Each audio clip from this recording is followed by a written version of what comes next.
Hello, everyone. My name is Daniel Alisea. I am a New York City teacher. I've been teaching for 26 years in public schools. Most of that time I've been teaching in New York City public schools. And I want to thank you for joining our call tonight. What we are talking about tonight is a life and death issue. Our healthcare is primary to our survival. And so we want to talk about some of these major changes that have happened. But most importantly, we want to thank you for already signing the petition that we have launched about 4 weeks ago. 4 weeks ago, some of us got together and thought about how can we, as active members and retirees, tell UFT leadership that enough is enough, to let us vote on matters that deal with our healthcare. We have seen since 2014 and 2018 changes to our healthcare, changes that were contractual, changes that were made without our consent, changes that are going to affect us for the rest of our lives. And so whether you're an active member, and retirees know this because for the last 2 years, there has been litigation along these lines. New York City retirees, the organization headed by President Marianne Pizzitola, has filed lawsuits. And so we want to thank retirees for really leading this fight. And we feel like this is part of that fight for quality, premium-free healthcare. And so to get started here, I want to call on James Eterno. James Eterno is with a caucus called ICE UFT. He is a longtime union activist. He has sat on the executive board as a high school representative. He was a chapter leader for many, many years at Jamaica High School. Welcome, James Eterno. And my question to you tonight, if you can share with our listeners, can you tell us a little bit about the rationale behind this referendum petition, and what is it that we're asking the UFT leadership to do? Thanks for having me, Dan. And yes, I was a teacher for 32 years. And chapter leader for 18 years and a delegate for a few more, served a decade on the UFT executive board, representing the high schools, never had support from the majority caucus, always elected independently. A few of us were kind of brainstorming, well, what can we do? It seemed like everything was happening to us with this healthcare changing. And we stumbled upon the UFT Constitution, which has a very interesting provision. Here's my little copy of the Constitution. And Article 5, Section 10, very quickly, I'll just read this. At the written request of 1/3 of the entire membership of the Executive Board, which we're not going to get, or 10% of the membership of this organization. The Executive Board shall submit to a referendum vote any matter except a proposed amendment to this Constitution and matters relating to admission, suspension, or expulsion of members. Well, we're not talking about admission, suspension, or expulsion of members, and we're certainly not talking about an amendment. We are asking that the Constitution be permitted to be implemented, something that's in the Constitution. I remember as a social studies teacher who was saying in the progressive era, they always would say the cure for what ails a democracy is more democracy. Well, a union that is in trouble sometimes for being lack of democratic, it needs to be kicked and maybe going kicking and screaming into a democratic referendum. We have referendum as part of our Constitution. It's been used widely in this country. It works. And all we're asking for with this resolution is that any significant changes to healthcare, we vote on it. And why we're not voting on this, why not even our delegates or our executive board are voting on it, is beyond me. Because a union at its heart is a democratic organization. Its members are supposed to be who's running the show, not the leadership negotiating something behind closed doors, coming at us and saying, here, take it, live with it. Well, maybe his Aetna plan is the bestest healthcare ever, but we need, and we've asked for this in the resolution, we need to see it in its entirety, full transparency, and then vote on it. It's a huge change to our contract. Well, for the retirees, a big change, but we know that the active members and non-Medicare retirees, that our health care is being negotiated or renegotiated to. There's an RFP, request for proposal out for that. Well, whatever they come up with, it's not some done deal. It needs to be voted on. This is also part of our contract, Article 3G1, which gives us a choice of health plans that the board agrees to pay the entire cost of. Well, if they're going to make some kind of big change, and maybe GHI isn't the greatest thing in the world, maybe they are coming up with something better, but let us have the final say. We deserve it as union members. Now, one thing, getting to 20,000, which would be a tenth of the membership, is not easy. We need everybody who's on here to do their part, not only sign the petition yourself, but get every UFT member you know to sign this petition for us to have any chance of getting to 20,000. Getting to, I think, around 7,000, we're around the third now, is pretty good in only a few weeks.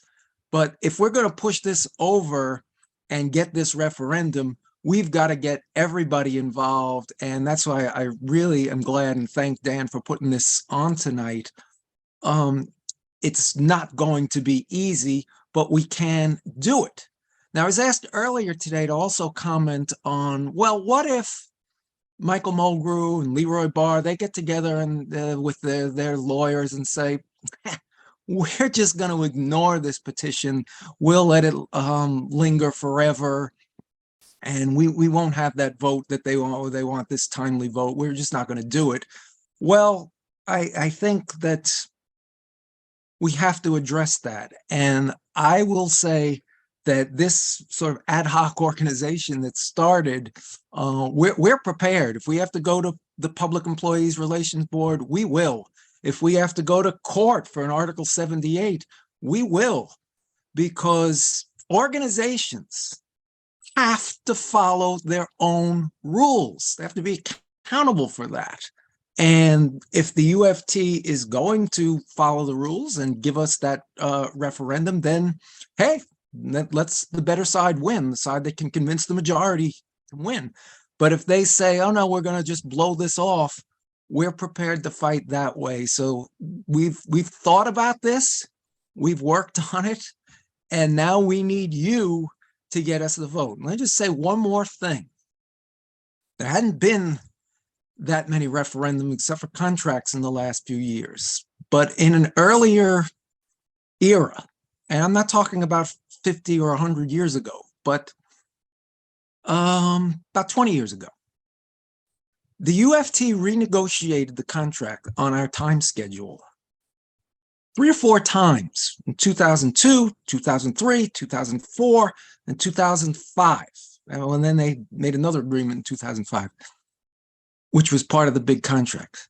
Because this was a contract change, every time it was renegotiated, we voted. We voted as a membership. They're going to make contract changes, we deserve a vote. If the UFT say, no, you can't have that vote, well, we got to push it, we got to force it. And that's what this petition for the referendum is all about. So whoever you know, whether it's 10 people, 50 people, 100 people, people at other schools, other boroughs, other divisions, their UFT, doesn't matter if they're a teacher, psychologist, para, secretary, guidance counselor, who am I leaving? Lab specialist, social worker, school safety supervisor, or of course, retiree, sign that petition and get everybody you know to sign too, because we can get to that 20,000 mark and force this to a vote where I think we'll have a very good chance of of getting the health care that we want and we deserve. Thank you, James, so much. Also joining us tonight is Marianne Pizzitola. Many of you know who she is. She is the president of the New York City Organization of Public Service Employees. Just if you go online, you go to nycretirees.org, you can find out the incredible work that they have done, especially as New York City and some of the union leaders on the Municipal Labor Committee decided that, you know what, they were going to sell out our retirees and change their healthcare, their traditional Medicare, into a Medicare Advantage plan. And so welcome, Marianne. Thank you for joining us. And I know that you're very, very busy. I know that you've got a huge organization that you're trying to run, but I want to thank you for joining us tonight. And I want to thank you for the fight that you have brought on to some of the folks in position, some of the electeds, and including some of the leadership that is not listening to its members. And so thank you, Marianne. And I just really quick, if you could tell us, Marianne, I know that I approached you maybe a couple of weeks ago and asked if New York City retirees could support something like this. And you said you'd get back to me. You brought it to the board. Could you share with us why you think this petition campaign is important?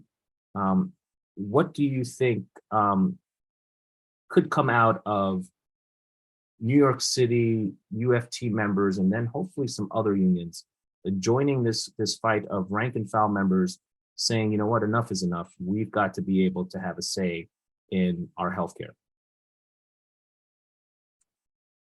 I think you're muted. Thank you for having me. Absolutely, I could help you answer that. So why did we agree to support what you're doing? Well, because we know that healthcare is a mandatory subject of bargaining.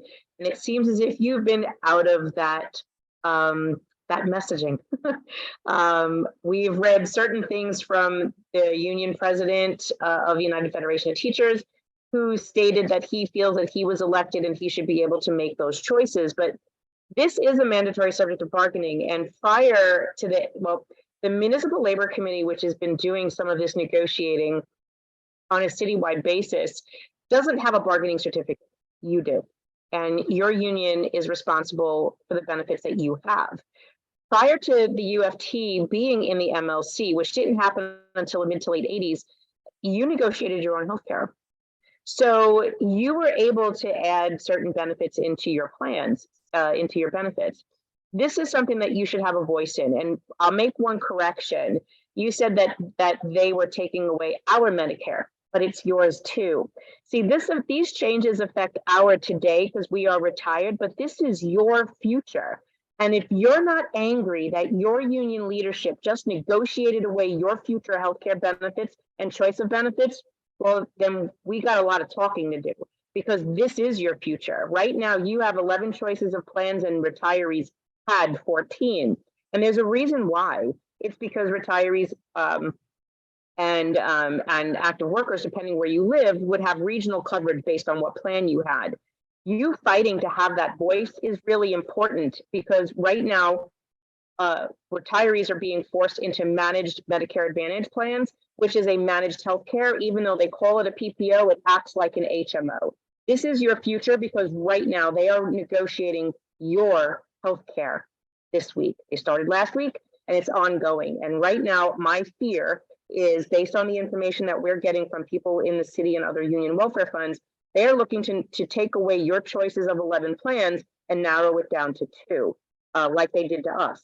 So this is why it's important that you start speaking out and asking questions, and you should have a voice in what happens to you, because this is a mandatory subject of bargaining. Your union is allowed under the Taylor Law to negotiate for wages, hours, and work conditions. And your health plan is a mandatory subject.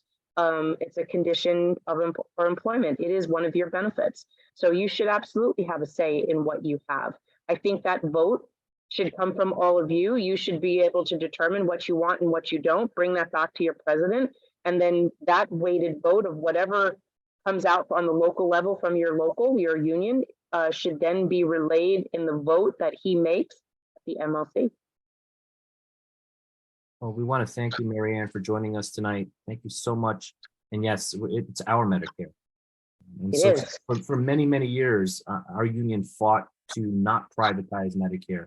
And we're watching some of the same leaders now kind of back up on that and can't understand why, after telling us, we've got to make sure that Medicare is solvent, and we've got to make sure that it's not undermined, and we've got to make sure we don't privatize it. And now we're watching our union leaders on this bandwagon to privatize Medicare. And it's no wonder that there is some tension and there is some conflict between what the rank and file is saying and what we've heard for so many years. And now we're watching that kind of slip away. And so I think we're demanding from our leadership to find its compass again and to do the right thing by promises that were made. I know that retirees, especially during the 90s, took 0% raises, and were promised their health benefits and that they would stay intact. And so we want to thank you. We want to thank New York City retirees for really being on the forefront of this fight. You're welcome. And on the line also is Chad Hamilton. Chad Hamilton is a chapter leader at, I believe, 231K. And the only reason I remember that because when I first started teaching in '97, I taught at IS 231, which fell prey to Bloomberg's closures. But IS 231 was in Rosedale, Laurelton, Queens. Welcome, Chad, and thank you for joining us tonight. Thanks, Daniel. Hi, everybody. So yeah, I'm at P231K, which is a multi-sited District 75 school down in South Brooklyn. So our school's pretty activated around this issue. This is something that I was getting questions about from members well over a year ago, as the retirees became more and more active in their fight against the Medicare Advantage plan. I started hearing from active duty members within my school who wanted to know what was happening. And the answer that I had to keep giving to them was, I don't know. The only information that we're receiving is from Marianne and the retirees, and the information that we're receiving from our own union is oftentimes confusing. Maybe the nicest way that I can put that. Others may say that it's misleading, confounding. But what happened at our school is that over time there was just growing agitation. So once this petition became active and I started to talk to members at my school, it was I mean, I didn't even have to do any convincing. Everyone wanted to sign right away. As James has already explained, this is what this comes down to is common sense. Our healthcare, that's one of the primary ways in which we are compensated for our labor. Between healthcare and our pension, that's a really a big driving force in why people remain in this field, outside of working with the students, of course, and bettering our communities. So when members started to hear that there were going to be changes, or at the very least potential changes to our healthcare, members said, well, no, we need to be involved in this conversation. We need to be involved in this process. And then also talking to members, they said, well, Chad, you're on the delegate assembly, you're our chapter leader. What's going on there? Are you looking at healthcare? Are you looking at the proposed providers? Are you voting on this? And unfortunately, my answer to members is no. None of that is happening. And I don't agree with it. I think there should be open dialogue. I think there should be transparency. I understand that there are minor changes to healthcare, to our healthcare, that may have to happen on a daily or weekly basis. But in terms of any significant changes to our healthcare, general membership should absolutely have a voice in that. And I fully support that. I fully support us exercising our rights. And that's why when we started talking to members within our school, everyone signed immediately. I still have to get you some of those signatures, but our 220 plus members at 231K are signing across the board. Absolutely amazing. And I know that Chad went a little bit beyond that and started reaching out to some other chapter leaders, and they've also decided that they're going to join this fight. And so I want to thank you, Chad. Your organizing has been amazing. I really do appreciate our dialogues in the last 2 or 3 years. I know that there have been times we've even had disagreements, but more than anything, I know that your passion is behind a rank and file union that is responsive. And so I want to thank you for the work that you're doing. And I invited Chad so that folks can get a feel for that this is not just happening online. The bulk of our signatures have been e-signatures, but we are now getting chapters, entire chapters that are signing on to this. We are well over 50 school chapters that have signed on, and scores of signatures from either chapter leaders that have organized within their schools or points of contact. And so Chad is an example of the momentum and energy that we are getting even within our schools. And I want to thank you again, Chad, because this is important work. Oh, you're welcome. Sorry to cut in again. Could I say something just briefly about Sure. Organizing for getting additional signatures? Go right ahead. Okay, thanks. So, another thing that I wanted to say is that just in the short time that this petition has gone live, we already have almost 7,000 signatures, or maybe we do have 7,000 at this point.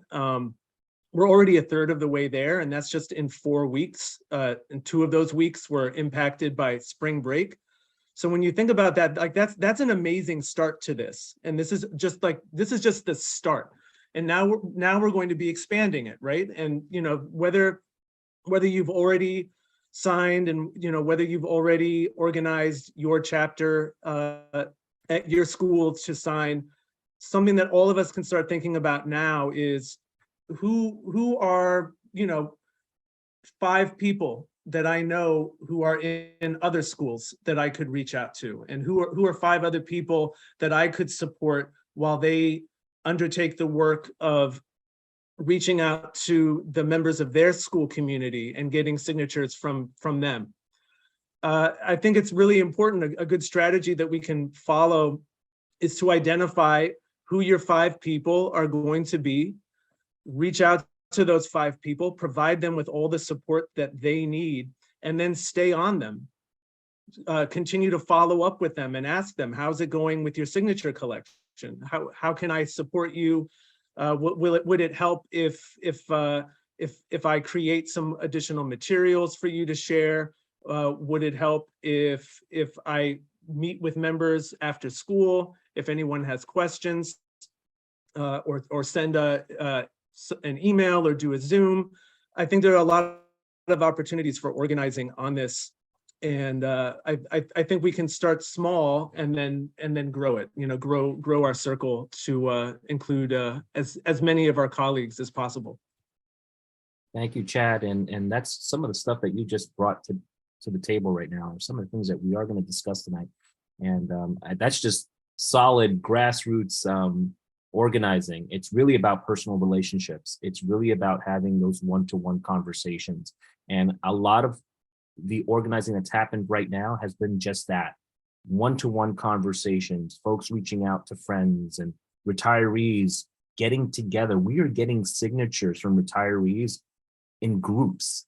I don't know if they're meeting at diners. I don't know if they're meeting on the golf club. I don't know where it's happening, but we're getting folks that are signing 5, 6, 7.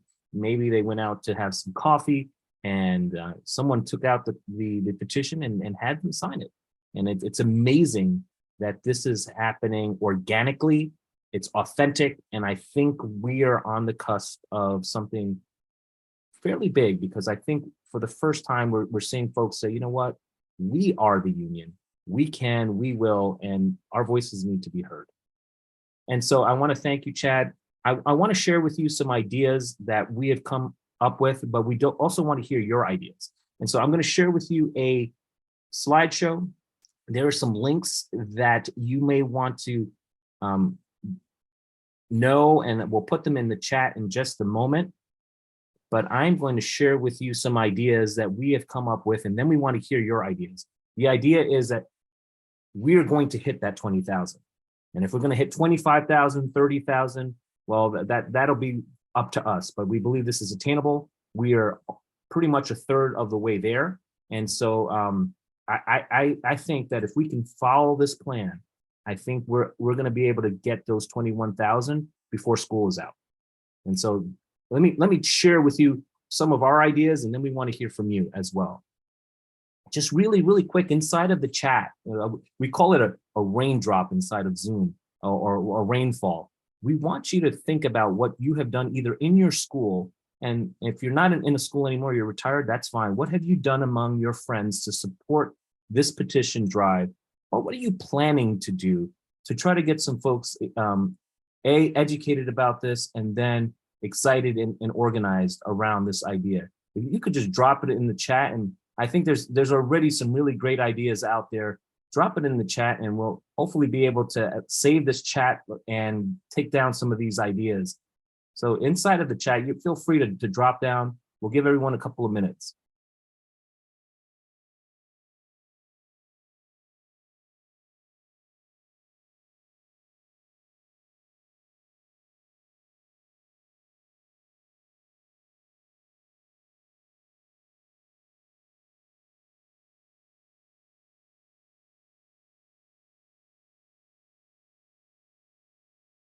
I know some folks are using the Q&A. That's fine as well. Are we able to use the chat, Norm? You may want to make sure that chat is on. But in the meantime, we will give an opportunity. All right, I see Norm's been able to chat. Hopefully our members can also click in there. What are some ideas that you have already used to get folks excited about this petition campaign?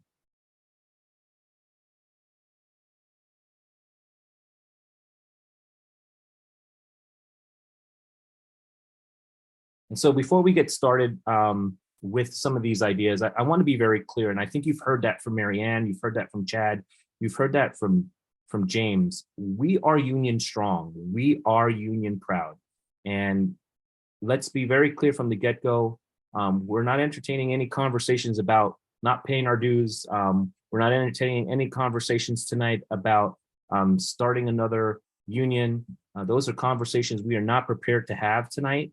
And I know there are ideas around those things, but we really do feel that if we come together as a unit, as a rank and file movement, we're going to be able to see a better union and a more responsive union. And so I want to be very clear, we are pro-union, we are union strong. We want our members to have a say. We want our members to have a vote. Our goal is to ensure that some of the promises that were made, those promises are met. And we are seeking a better and more responsive union. And so, Norm, if you could help me also inside of the chat, there is a link that I want everyone to go to, whether you have a cell phone, if you're able to open up another window, and the link is on the bottom. It's tinyurl.com/petition volunteer. And when you get to that link, you're going to see a Google form. Inside of that Google form are going to be some opportunities and ways in which you can organize around this petition campaign. So again, you go to tinyurl. Hopefully you're able to see it on my screen. Chad, just rate thumbs up if you're able to see the slides. You able to see the slides on the screen?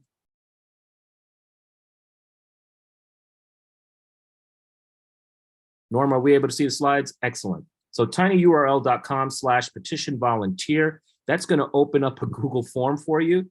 And it's just going to ask you some very basic information, your name, your email, and then some of the things we're going to discuss here as to certain teams. We want this to be a team effort. And so we are organizing in about 4 or 5 teams here. And we're asking you to think about what team you can join to help promote this campaign to make sure that we hit our mark of 20,000. And so this has been a successful launch. In the last 4 weeks, we've had over 6,000 signed, and we are receiving petitions in 4 ways. There are 4 buckets. We're getting lots of digital e-signatures. That has been the main way in which we're getting our signatures, but we're also getting scanned email petitions. And I put them into 2 sub buckets. Those are singles where someone signs just their signature and they take a picture of it or they scan it and they send it to our email. And then there are some folks, some of the retirees are sending multiples and scanning and sending those in. And Norm Scott, who was helping me tonight, he volunteered to accept mail-in petitions. And Norm, really quickly, can you tell me what's going on with the mail-in petitions? Well, I should have brought up the stack. I've got a pile this high, and some have, like Chad sent in about 100 so far. The chat is disabled, Daniel, and people are asking it. I don't know how to. I know how to do individually, but can you enable the chat for everyone? I can try, but let me take a look here in just a moment. You're saying And put chat. the link. Put the link in the chat too, so people can see it. Yes, let me put that in the chat. So if you're looking for that, form, it's http://petition volunteer.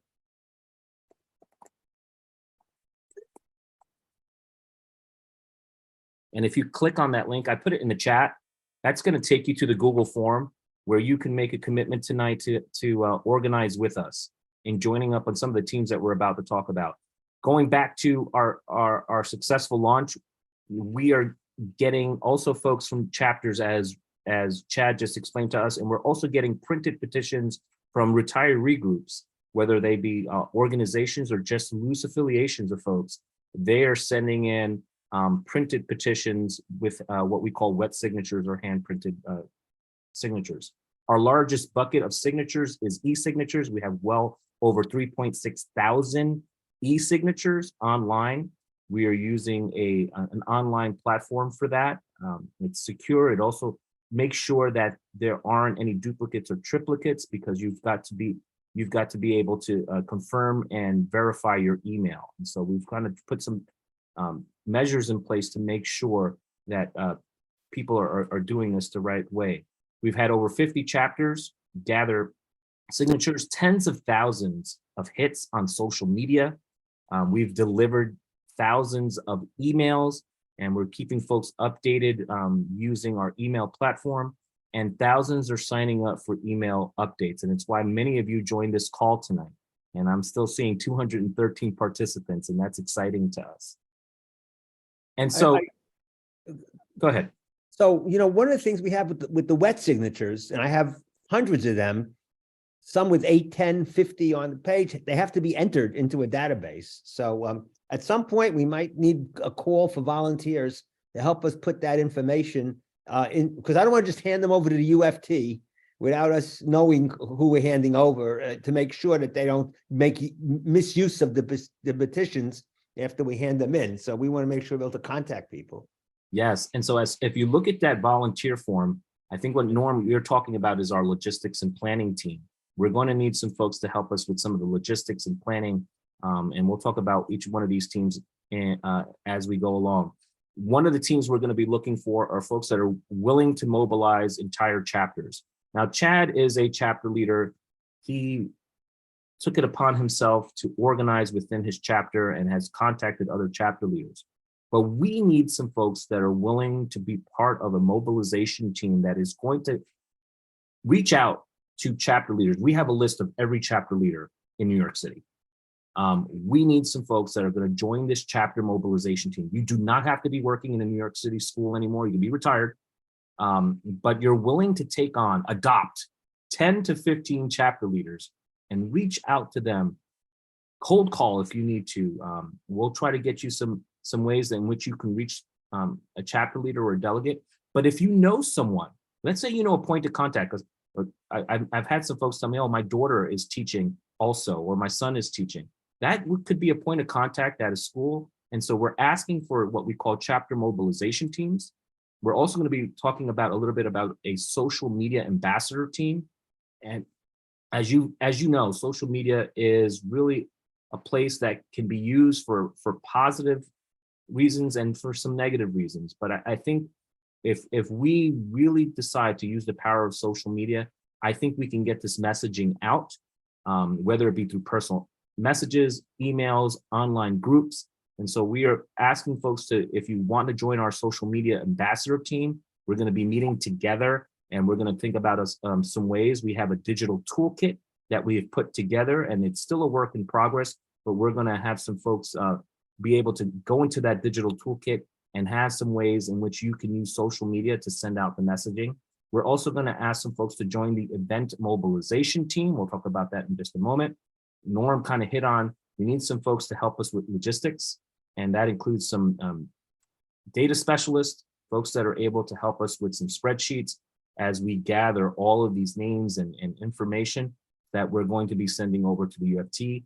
And then we have something called the Accept the 3-a-day challenge. I'll talk about that in a moment.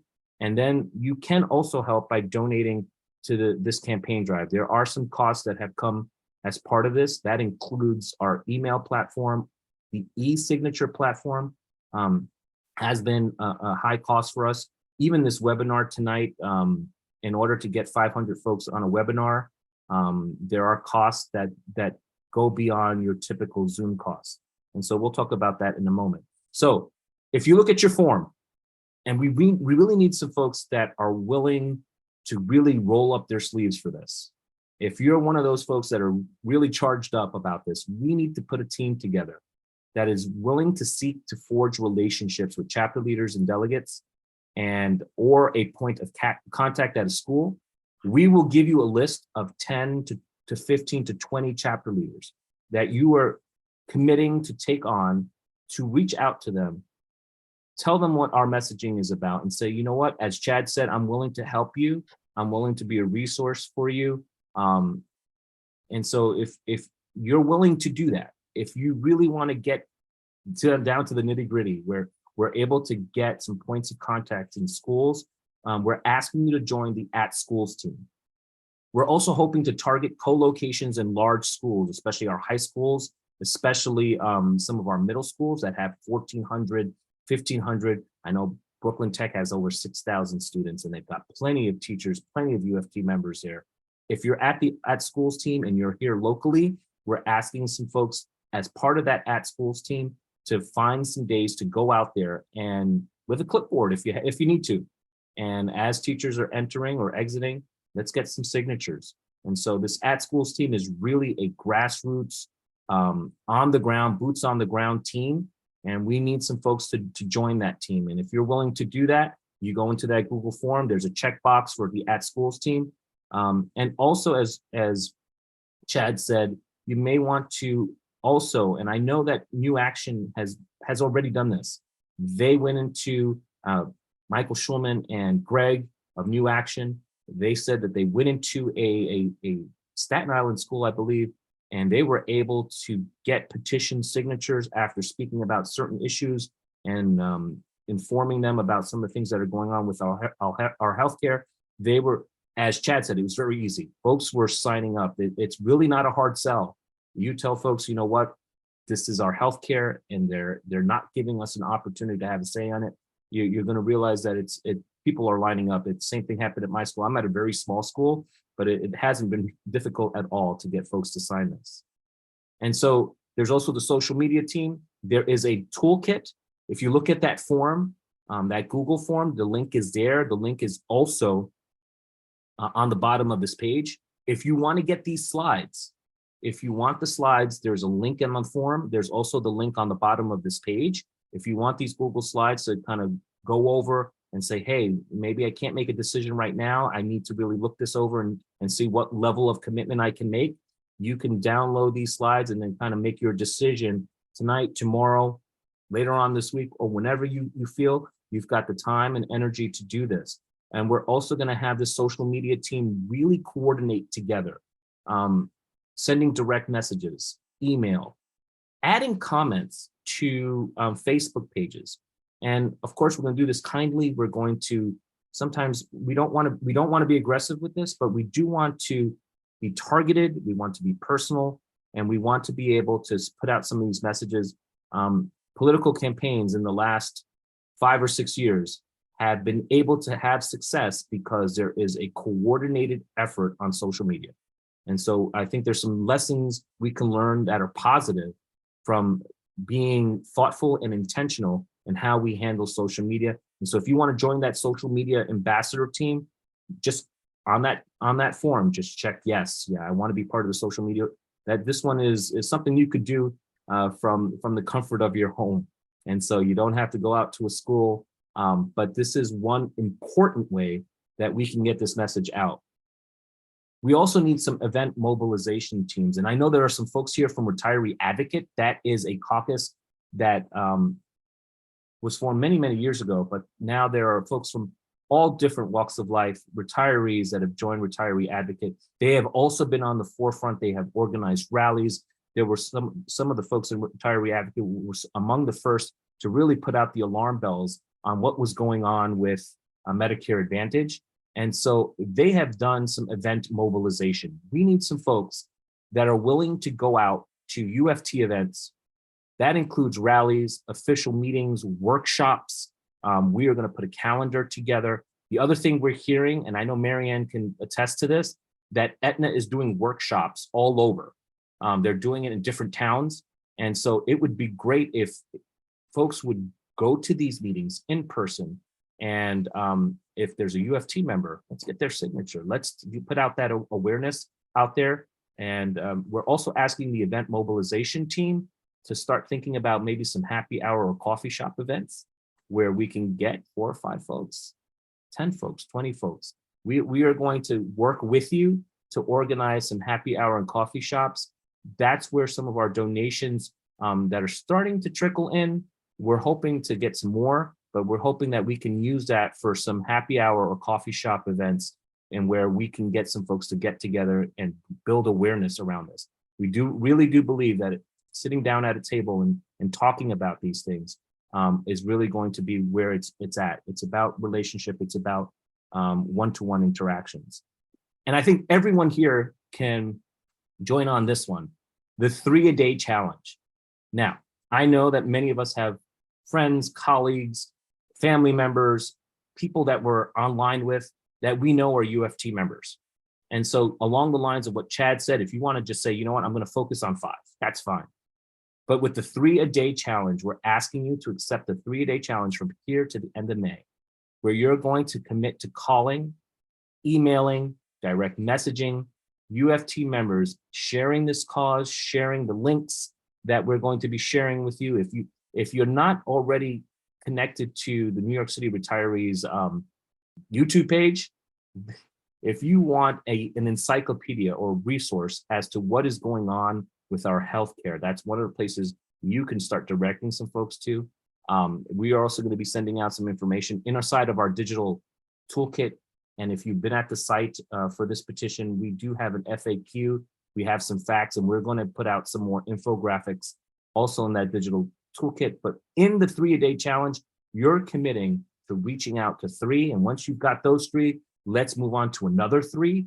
The goal is to foster personal one-to-one conversations and dialogue. And so we're asking everyone here to accept the 3-a-day challenge. As Norm alluded to, we need some help. There's lots of petitions starting to come in, especially mail-in petitions and the scanned email petitions, and we need some help.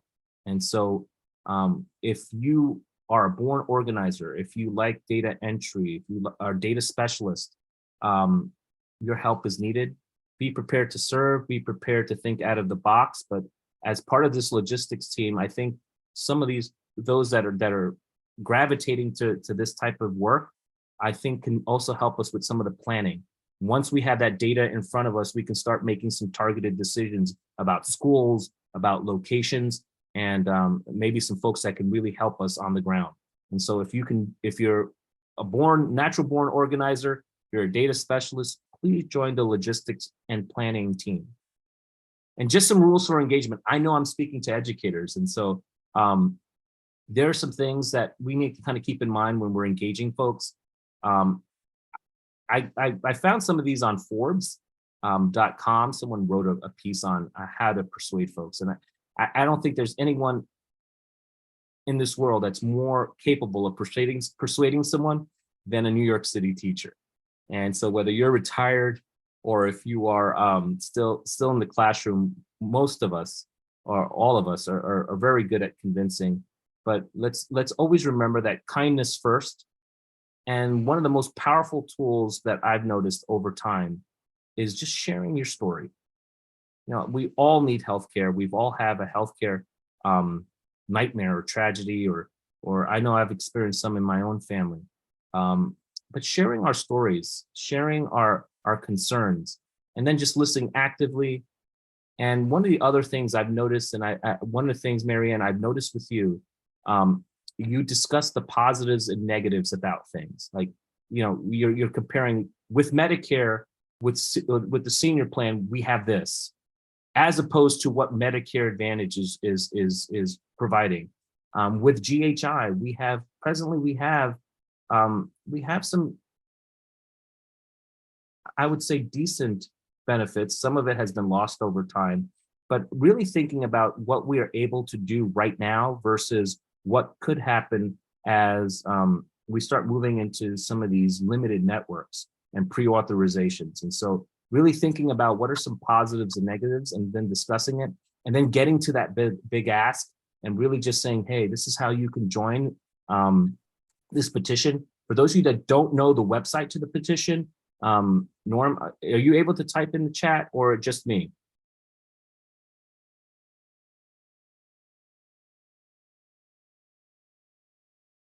I will type it in the chat. If you do not have a link to the petition site, it's hcpetition.educators.nyc. And so we're up to our open floor. Before we get to our open floor, I know there are a lot of questions out there. We are not prepared tonight also to answer Aetna questions,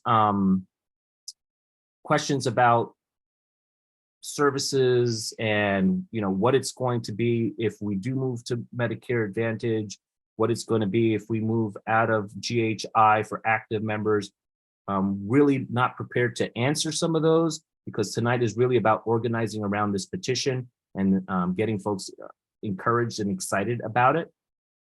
But we'll try to answer what we can.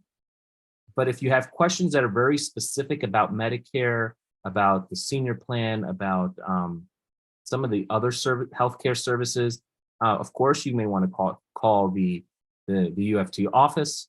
But also, if you contact New York City retirees, they're very, very knowledgeable on some of these questions. But again, tonight is mainly about our ideas, what questions you have around this petition campaign. And so we're going to open up the floor. If you have a question, some of you have asked it on the chat.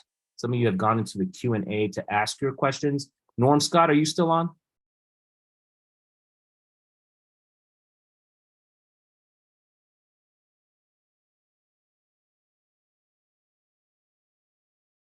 Hey, Norm, I'm not hearing your mic. I think you have it muted.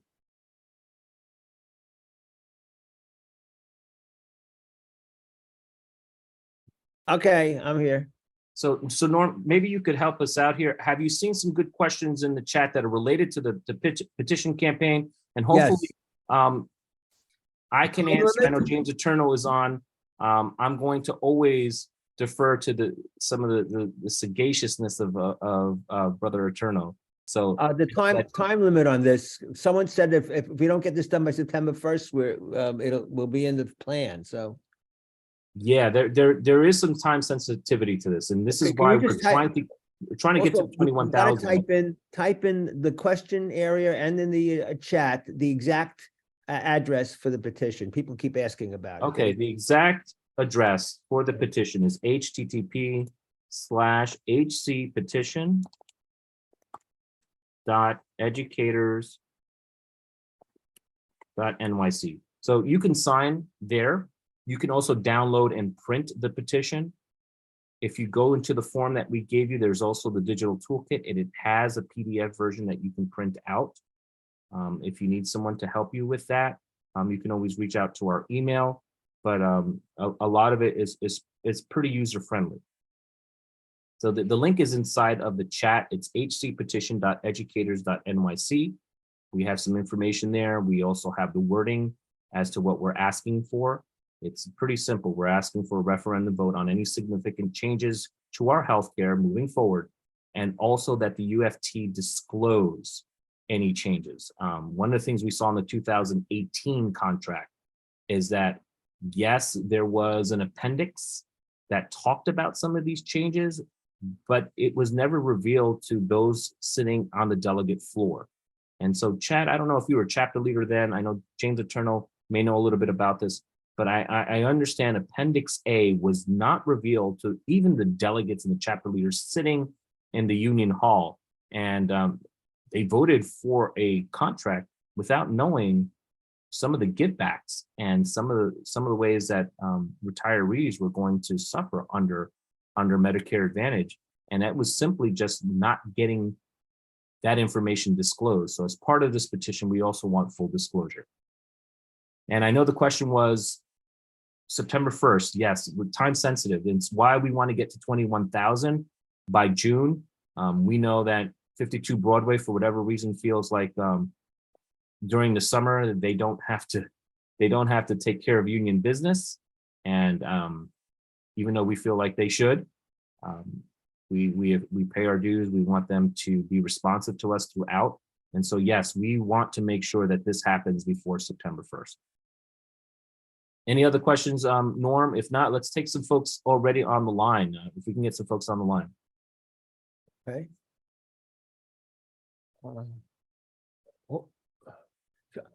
Should I just I can allow people to talk? There's a button that allows them to We could do that. Yes, if you would like to ask a question, just raise your hand and we'll give you, we'll promote you to speak, and then hopefully we can answer among the panelists that are here.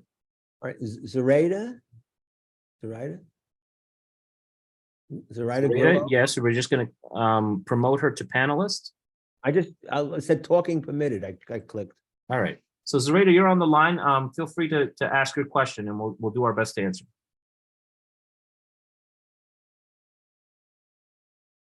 Oh, wait. Zoraida, are you able to hear us? We're going to ask you to unmute. In the meantime, Sharon has had her hand raised for quite a while, so we're gonna promote Sharon. But I can just go ahead and ask a question. Okay. Hi, Zoraida, go ahead. Go ahead, Pilar.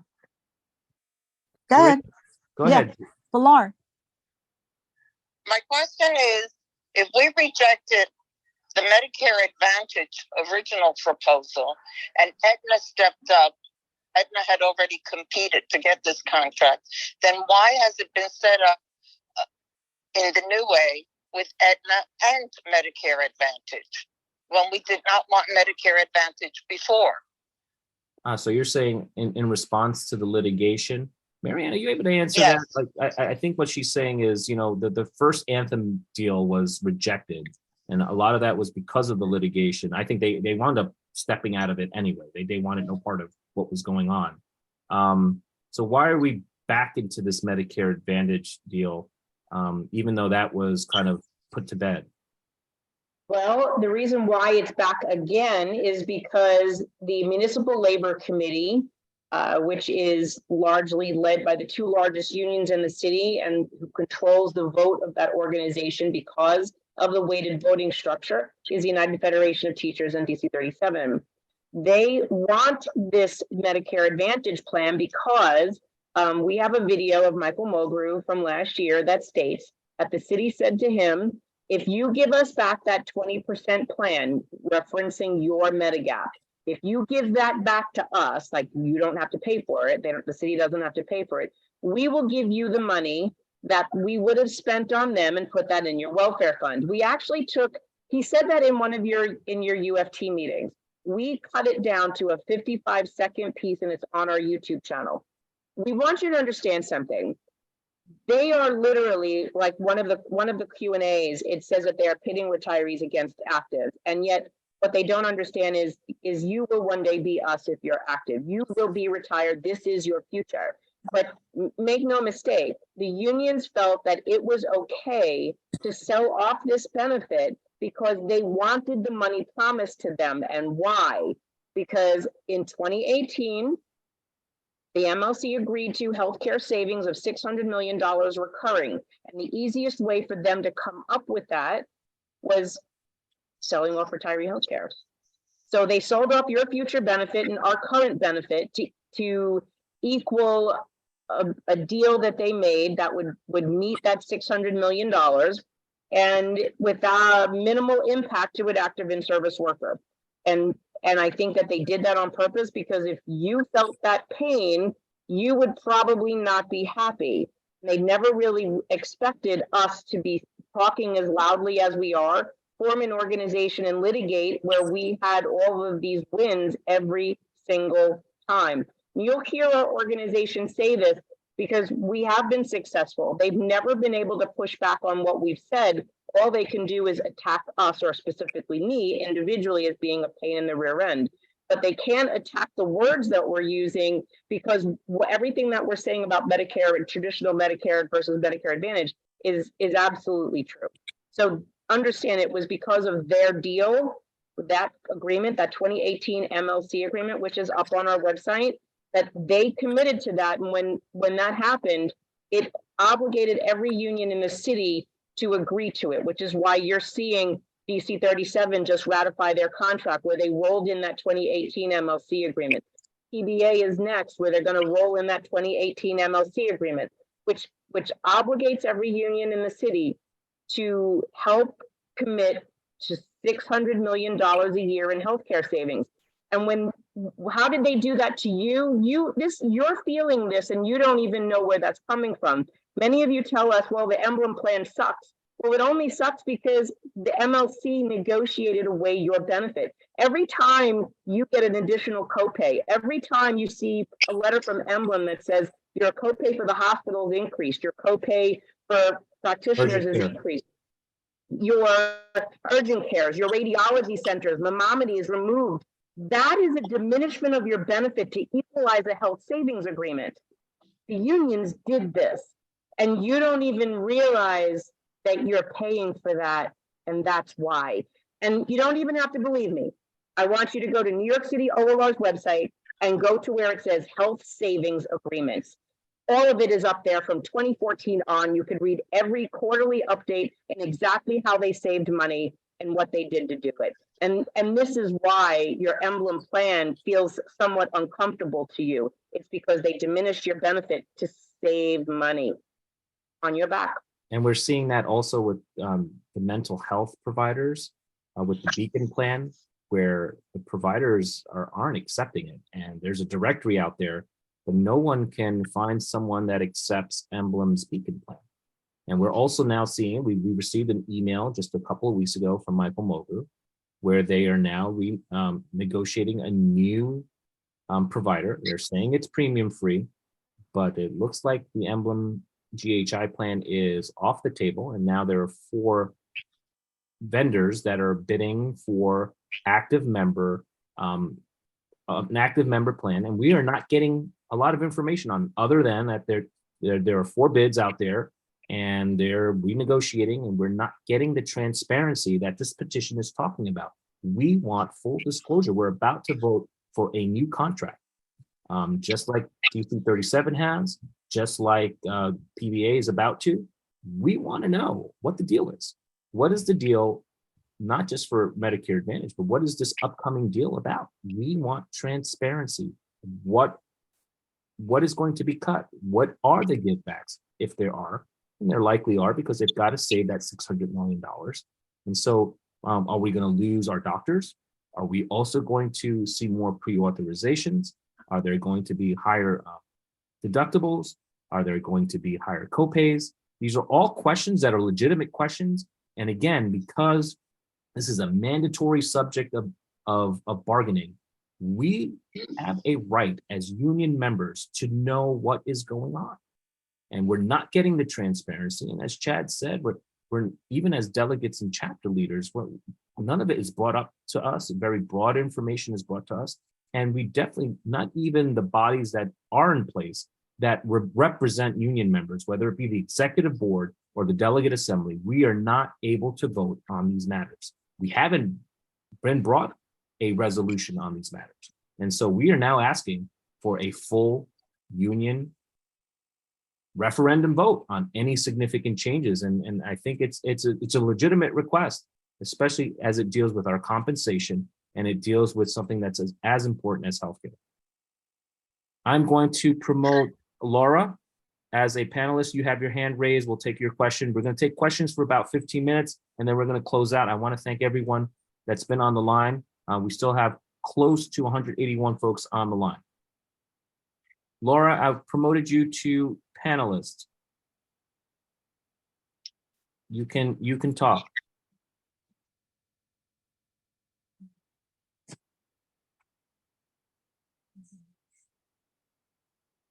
Laura Blum, if you're on the line still, I'm just going to ask you to unmute. In the meantime, I'm also going to promote Ben. If you have a question, Ben Morganroth, if you have a question for us, feel free to ask it. Yep. Can you hear me?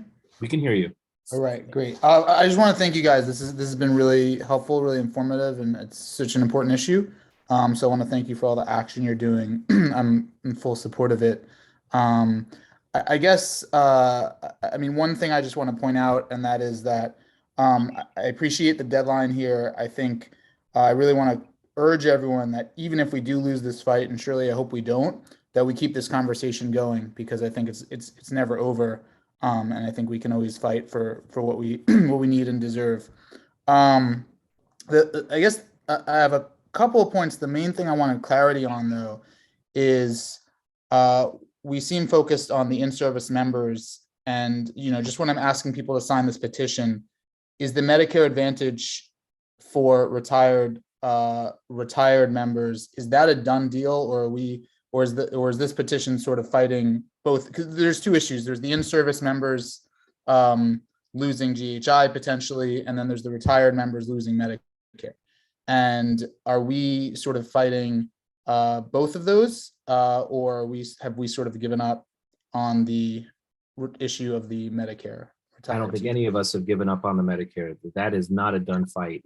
There's a lot of other things going on, including litigation, including attempts to have the mayor allow an option C for Medicare.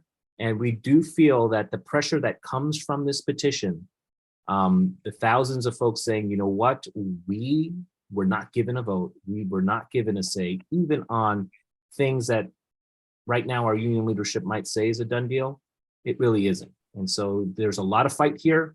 There's a lot of political pressure that comes from a petition, a groundswell of grassroots folks coming and saying, you know what, we're going to need a vote. And there's also a contract coming up that deals with the MLC agreements. And so I think it's all interconnected, Ben. And bottom line, I'm going to say, and I know that retirees are with us when we say this fight's not over when it comes to Medicare Advantage. And we're also speaking about the future here. Yes, we do have other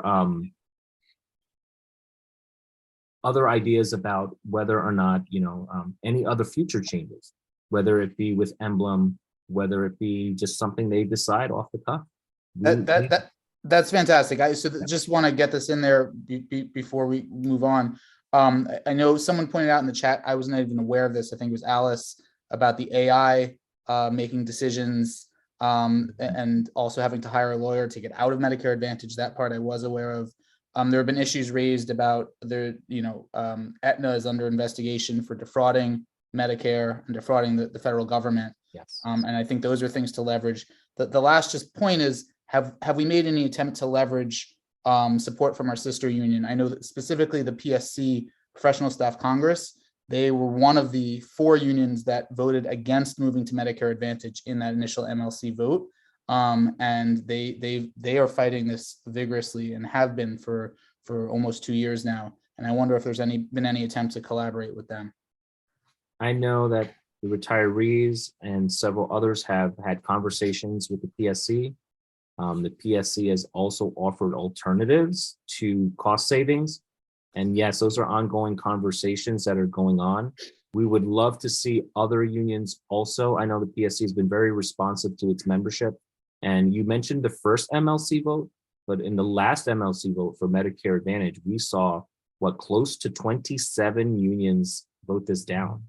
And so there is also something going on with the MLC, and folks are really waking up to what's going on. And so all of this is positive, but I think we need to continue this pressure. And being that the UFT has been the place where a lot of these decisions have been made, there are folks that are calling Medicare Advantage mogul care. And so we believe that the pressure needs to come from within, from us, and saying, you know what, this was a mandatory subject of bargaining, a mandatory subject of our collective rights. And you never brought it to us. You never asked us if it was okay. And these were promises that were made to us.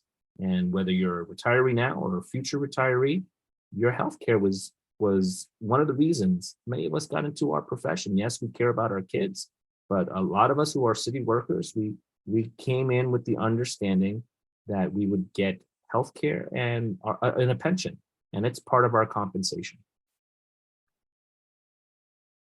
Dan, can I comment on that, please? Sure, go ahead. This is James.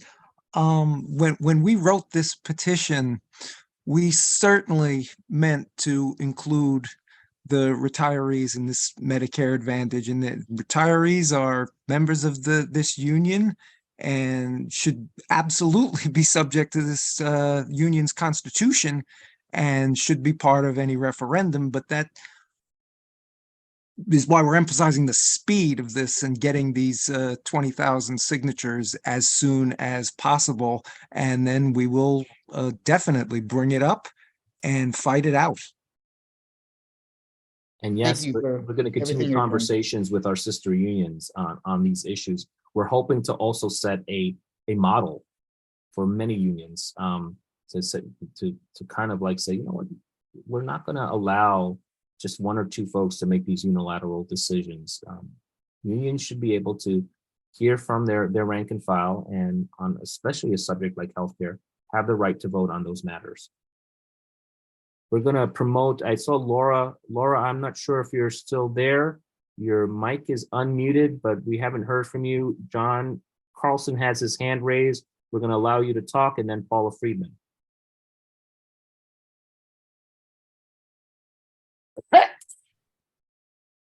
John, you're on the line.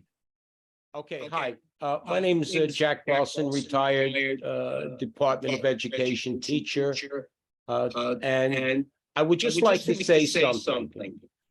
I know that there's several organizations that are fighting this unjust health plan. They're forcing it upon us, and that's just not fair. What I'd like to see is all these organizations like yours, like the retiree advocate, like Marianne's organization. I'd like you all to get together and form a unified force. Maybe you want to call yourselves the Unified Coalition of Union People Against Forced Medicare Advantage Plan, or something like that. When Eisenhower invaded Europe, he didn't invade just Americans. It was the Americans, the British, the French, the Polish, everybody. We got to fight this as a united force. Thank you very much. I agree, John. And I think that this petition campaign is one of the places where that's starting to happen. We have various organizations that have endorsed this: Retiree Advocate, New Action Caucus, Solidarity Caucus, Marianne's organization. We have the Cross Retirees organization as well that has the Cross Union Retiree that have also endorsed this. ICE, which is the Independent Committee of Educators, they have also endorsed. And so we have quite a few UFT groups, including more. The member of Rank and File Educators has also endorsed this. And so, John, I think what you're saying is starting to happen. We're seeing folks coalesce together, and you're right. Together, we're going to be able to do this. I see another hand raised. Paula, I'm not seeing a microphone for you, and so I'm going to move on to Michael Murray. Michael Murray, if you can ask your question. Yes, hi. Hi, Michael.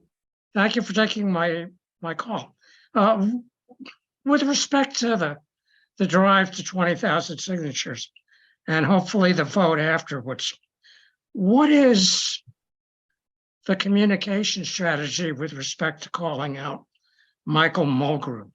Would it be helpful or would it be hurtful to point out that Mulgrew had a huge hand in forcing Medicare Advantage on the retirees, that he hides behind the MLC when he wants to deflect criticism, and that he tries to take credit for crafting a great new plan that, well, obviously, people who have seen the plan, at least a fair number of them, want no part of it. Should it be confrontational, or do we make nicey nice until a vote? Well, Mike, I encourage you to go visit Educators of NYC's social media pages. And we are calling out Michael Mulgrew almost on a daily basis. I know that some of the other organizations that are behind this are calling Michael Mulgrew to the carpet about this unilateral decision that he has made. But as we move forward on this petition campaign, I'm telling you right now, we reach 15,000. We're going to have a press conference in front of 52 Broadway and say, hey, we are on the cusp of having 10% of this union say, but you know what, we made a unilateral decision, and we're saying we want a referendum vote. So yes, part of this has been a communication campaign. It has been consistent. There are several blogs out there, UFT blogs of opposition or dissent voices. I encourage you to go to Ed Notes by Norm Scott. He's one of the folks that are helping us tonight. He's got a great blog called Ed Notes. He's had it for many, many years. He is calling out leadership on this. ICE UFT has a blog. James Eternal has been posting on this. If you go to also our Substack is a blog platform where we are actually getting together and getting a lot of these voices that are calling out leadership. If you go to thewire.educators.nyc, we call it The Wire. If you go there, you're going to hear voices like Arthur Goldstein, James Eternal, Nick Bacon of New Action. He is the co-chair of New Action, and several others that are part of this campaign to really put pressure on Mulgrew. And guess what? Mulgrew is listening. If you go to delegate assemblies, he's now talking about what the blogs are saying. They are feeling the pressure, and we want to continue this pressure campaign. You're right. There needs to be a communication and messaging campaign along with this, and we are doing our best to put that out there. And we do believe just a quick follow-up from me. Sure. Are there talking points that are ready to be circulated to people who are doing the 3-a-day thing, or reaching out to their 5, or if you go to the HC petition site, we have some of the talking points there. Also, I'll be sending out, a lot of you got to sign up for the email updates. I will send you a link to the digital toolkit. We already have a one-pager that has some of the facts behind us, some of the talking points that you're talking about. We're hoping to put out some more infographics and some more information, but that one-pager has pretty much the rationale behind this, talks about some of the things that Marianne talked about, the MLC contracts of 2014, 2018, and it talks about what the UFT Constitution provides for, what also the admin code provides for. We have an autonomous right as well to negotiate for our healthcare. And yes, we believe that the MLC is a great place where unions get together and make some decisions, but we have a sovereign right over our union, and we are. Well, the MLC is really just two unions. Yes, And right now it is. Yes, absolutely. And what my last question, and I'll be very quick. Is there one page that people supporting this effort can give to other people that Yes, has a complete set of instructions about what these people should do? yes. If you go to, and I'm going to put it in the chat again, you can go to that page. It's hcpetition.educators.nyc. So there's a piece of material, Correct. a leave behind, so to speak, that you can hand to folks. Yes, yes, sir. Perfect. Thank you. Thank you so much, Mike. We're going to promote, I think we heard from, did we hear from John yet? John Yeah. Carlson? We We did. did. So Barbara, you're next, and then Nate. I see Nathan Bonheimer. I definitely want to hear from Nathan. He is a union activist. He's a delegate for the United Federation of Teachers. I'd love to hear from Nathan tonight. Barbara, if you're on the line, you're able to talk. We've unmuted you.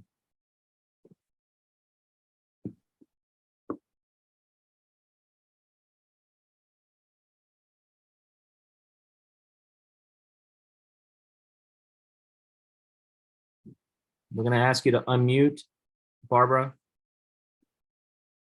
In the meantime, I'm also going to unmute Nathan. Nathan, if you have a question, feel free to ask it. I think my hand was raised by mistake, so Okay. I put the question. Thank you, Barbara. Thank you for joining us tonight. Yes, thank you for all the. Hey, Nate, welcome. Hey, Daniel, can you How hear are you? me? Yes, we can hear you. Hey, I would turn my video on. That's too many buttons to press here, but thank you for all of this. Thanks a lot, Daniel. And thank you, Marianne, too. Like your YouTube is amazing. I've been watching that. I have a question. This is probably a question. Well, this is a question I'd like to ask at the Delegate Assembly of Mulgrew. I don't know if anybody knows the answer. I don't want to make a fool of myself, but I might ask it in a future Delegate Assembly, and I would love if people support kind of following up on this question, because we all need backup when we stand up at the Delegate Assembly. But so I remember the groundwork for this Medicare Advantage was laid in our last contract in Appendix B. And James, you and I worked together on publicizing Appendix B. I don't know if you remember that, but that's the appendix to our contract that Mulgrew did not give to the delegates at our Delegate Assembly that he called to endorse the contract.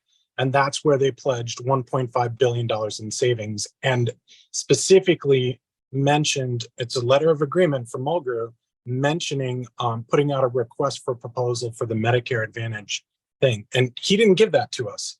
Now, I wrote to him and asked for it after the Delegate Assembly, and then they provided it to me, and I gave it to James, and it got publicized. But I'm looking at a clause here that says, they outline millions in savings for every year. It says 600 million in fiscal year 2021. And in the next bullet point, it says, for every fiscal year thereafter, the 600 million per year savings on a citywide basis in healthcare costs shall continue on a reoccurring basis. In perpetuity, Nathan. And so my question is, what does that mean? Does that mean that we locked in as part of that agreement? Mulgrew locked it in because he didn't show it to the delegates, but is that to mean that our total spending on healthcare has to be 600 million below what it was in 2021? For all intents and purposes, it's how anyone would read that. It's a pretty simple clause, right? That's That's outrageous. I mean, but like, that's amazing. I mean, we need to ask him that if that's what he means by that. And we need to do it in a form where all the delegates hear that, because I mean, the price of my groceries have gone up 12% since our last contract. You better believe my healthcare costs have gone up more than that. How do we pledge to do that in perpetuity? I'm just astounded. And So if you look at the DC 37 and now the PPA agreement, what we're asking for as part of this full disclosure, and again, Mogu has said otherwise, that there have been no deals on healthcare. That's because there is an existing deal. The existing deal is the 2018 provision that you just spoke about. You remember the $6 million man? Mogu might be the negative $600 million man. We have cost savings right now until otherwise indicated otherwise for $600 million every year as part of the give backs that we give back in our contract. Let me interject there. Sure. That is a citywide dollar amount, and that's why it's rolled into every union's collective bargaining agreement to commit you to doing it. Because if it doesn't come to fruition because of, let's say, our successful litigation, because we have found that this is in violation of the contracts and the agreements that were made to retirees, then the unions will end up having to come up with that money because they committed to it. One of the other MLC audios that we have that's posted up to our YouTube is where Alan Klinger, the attorney, that's the UFT attorney, the MLC attorney, the sanitation attorney, he represents many different unions, which to me is a conflict of interest, but that's a whole nother video. And he actually called the question back in, I think it was September, when they went to vote to change the administrative code. And when they did that, he said, you have to call the question, because when you call the question and you vote to change the administrative code to allow the MLC to choose which plan you can have, and that's because they wanted to pass premium on to retirees and not the active in-service workers. Why? Because you guys would definitely not be happy. We were the easier, lower hanging fruit to be able to get that done. But yes, your short answer is the unions committed to $600 million in recurring savings, and how they are going to do that is by diminishing your health benefits. They just did it with this. They say it was overwhelmingly approved, but I mean, that should probably be a whole nother conversation too. But yes, it's because the easiest way to do it was, according to the controller's reports and the actuary reports, they rounded up. The cost of Medicare eligible retirees Medigap plans, that 20% plan, was $439 million. They say $600 million is what it cost, but it wasn't, that's just a bloated figure, but that's what the figure that they came up with. And I don't understand why the unions never fought back and to say they would never have realized that $600 million savings ever. Not until, like, I don't know how many more years, because they were basing that on 250,000 Medicare eligible retirees. And when that CAFR report, that controller report, actuary report came out, there was only 183,000 Medicare eligible retirees. And by them, MLC, selling off our retiree healthcare, that is how they were going to make that $600 million. And I posted the link in the chat in the Q&A, the 55-second video. We do have that full video up on our channel somewhere as well. So if you do need that, I'm sure you guys will let me know. But you can see Michael Mulgrew say, the city said, if you give us back that 20% plan, we'll give you that money we would have spent on them and we'll put that in your welfare fund. So that's the quid pro quo there. And the same thing happened. I also put the link in the chat for the OLR website with all the healthcare savings agreements. You can see that every time they suppressed the HIP rate, or they passed a copay, or they narrowed your network, or they took a hospital out of the preferred network, or put radiology and urgent care centers with copay, that's coming out of your pocket. When they say they're saving money, it is savings because that's something that the city doesn't have to pay for. You pay first. So it is coming off your backs. But you guys are so used to seeing that, not realizing that that's being negotiated on your behalf. This is where your voice becomes so powerful, is to reclaim what is yours. you are entitled to negotiate healthcare savings. That is a mandatory subject of bargaining. Thank you. My soapbox now. We've got 3 more questions, and I do want to be respectful of everyone's time. So Sheila, Claudia, and Rowena, if you could ask your question really quickly, and hopefully we can answer it, and then we're going to close out. I'm leaving the link for the petition volunteer form. Please make it a commitment, make a pledge on how you can help us to organize. I'm hoping that when we get off the call, I can take a look at the Google Sheet, and already we've got some folks thinking about what team they want to join in organizing. But we want to thank you for joining our call tonight. Sheila, I'm going to allow you to talk. Also, Claudia, I'm putting you on, but Sheila's going to go first, and then Claudia, and then Rowena. Hi, I'm one of the very angry retirees. And I would like to know why we are not seeing anything about the opposition, which is growing by the day, in the newspapers and on the local channels, Channel 2, Channel 4, Channel 5, Channel 7. People need to know that there is a tremendous amount of opposition to this, and my fellow retirees and I would like to see it shouted from the rooftops. And it is not okay for Michael Mulgrew to sell us out. I'm with you. I'm with you, Sheila. And we were able to speak to a reporter of the city, Claudia Ponte. She's one of the first to put out this petition campaign about retirees and active workers now working on this petition. That piece was printed in Chalkbeat, New York. Chalkbeat is the an education news service, and that was printed there. And I know the Queen's Chronicle has, but we're starting to get some folks interested about this.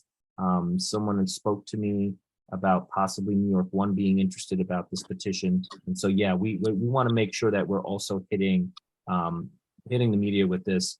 But more importantly, I still believe that word of mouth and folks starting to galvanize around this is where the energy is at and the power is at. But yes, we're hoping New York Times, Better Call Baccaro. I mean, I'd like to see it on television too. Me too. And one of the things we're asking for some folks to also donate. We're hoping to do some social media ads on Facebook and Instagram. Targeting, one of the things you can do on Facebook and Instagram when you do advertising is you can target certain groups within Facebook, and we're going to be targeting teacher groups and educator groups and some of the retiree groups, because we would like to also get folks to sign on to their Facebook and see an ad talking about joining this effort. Claudia, if you're on the line, we'll take your question, and then last with Rowena. Hi, can you hear me? Yes, Claudia, go ahead. Hi. Hi, how are you? I'm good. Excellent webinar, and love seeing Mariana and everyone else.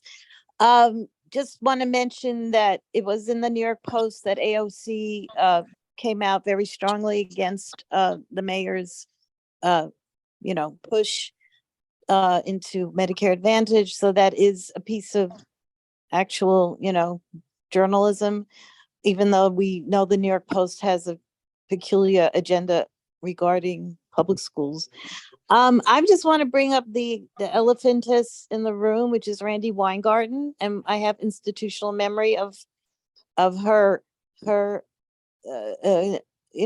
coming on as our UFT president way back when I was pretty much the beginning of my career. Michael Mulgrew doesn't work alone. Unity, of course, we know about Unity. I mean, where's Randi? I mean, somebody once posted on a thread in Facebook, where's Randi Weingarten? We need her strength. And everyone said, what are you talking about? Marianne's laughing. Yeah. And it was like, no, I don't think she's the person who's going to help us, but that's. I don't think so either, Claudia. Right. But there are people who have been you know, whether they're in service still or retired, they believe that, you know, that the golden, I don't know, the Emerald City, and there's the Wizard of Oz, and it's Randy Weingarten. So I think we should, you know, I don't know, ideas about that. I'll just throw that into the stew here. I know that there's been pressure put on Randy to talk about this, but then we look at what's really going on behind the scenes, and some folks may not know that the AFT, the American Federation of Teachers, she is now the president of the National Teachers Union. In 2020, there was a resolution passed by the American Federation of Teachers. This was during the lockdowns. This wasn't even an in-person AFT convention. And a resolution was passed saying that for the first time, because the teacher unions have always been against the privatization of Medicare.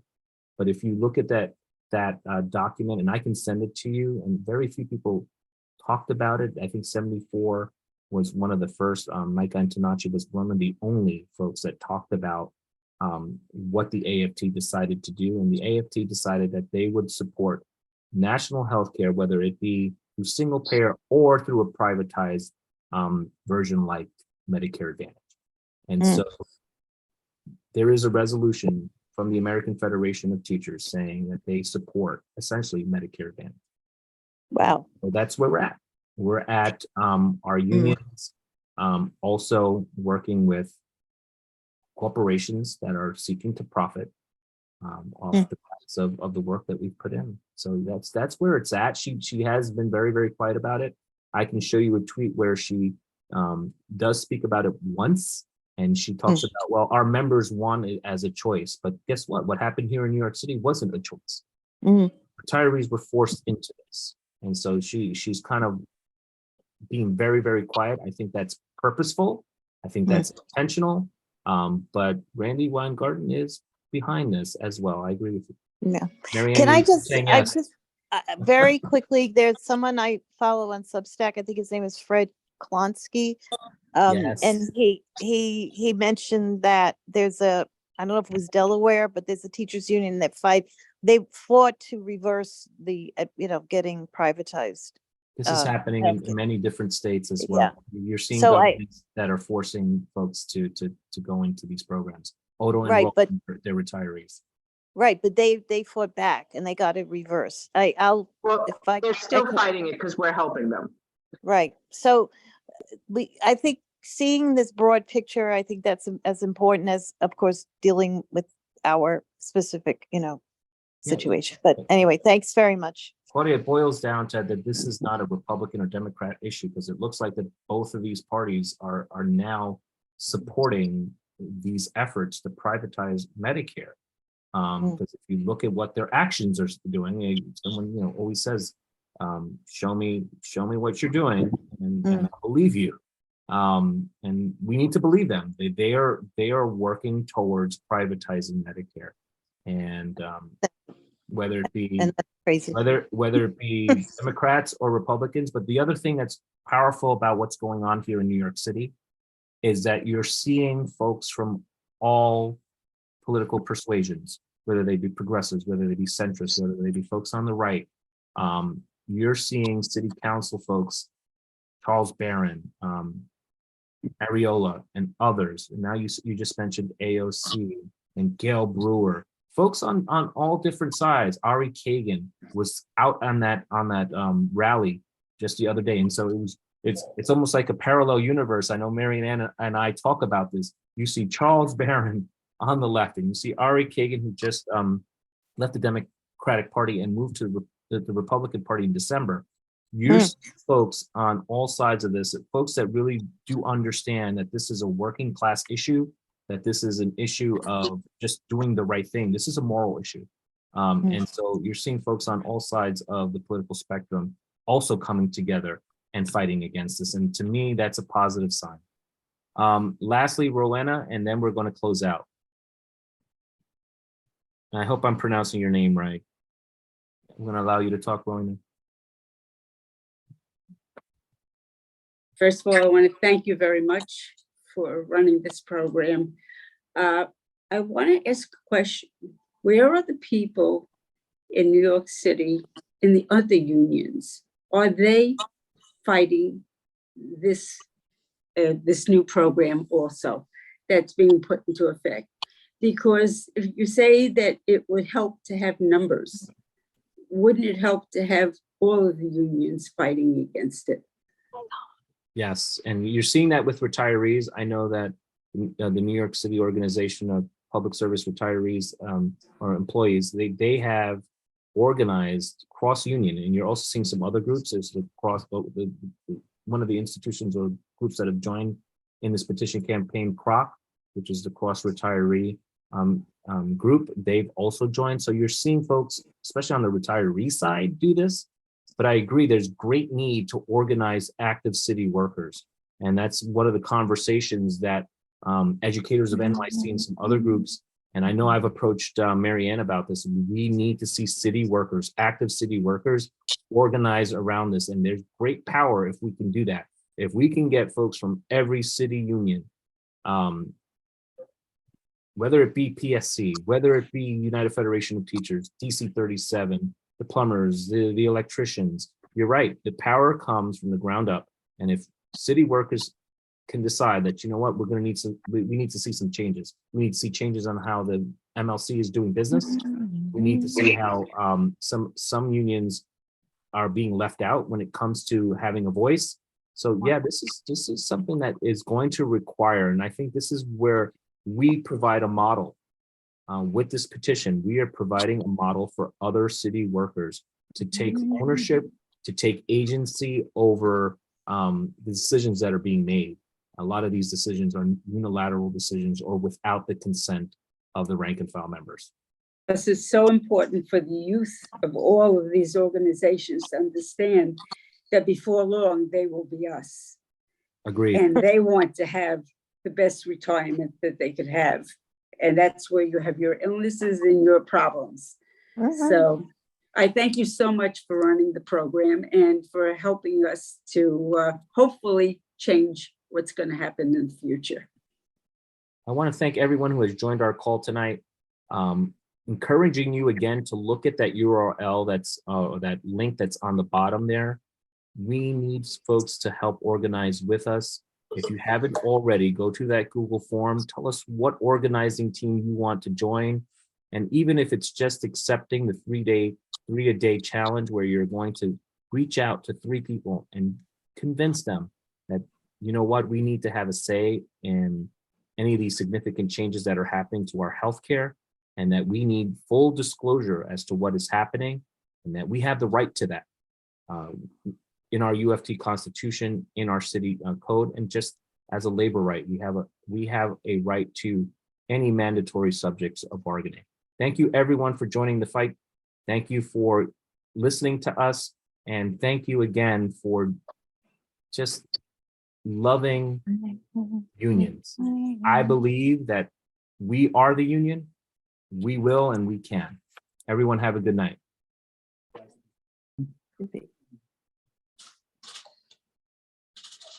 Good night. Good night. Night. Good night.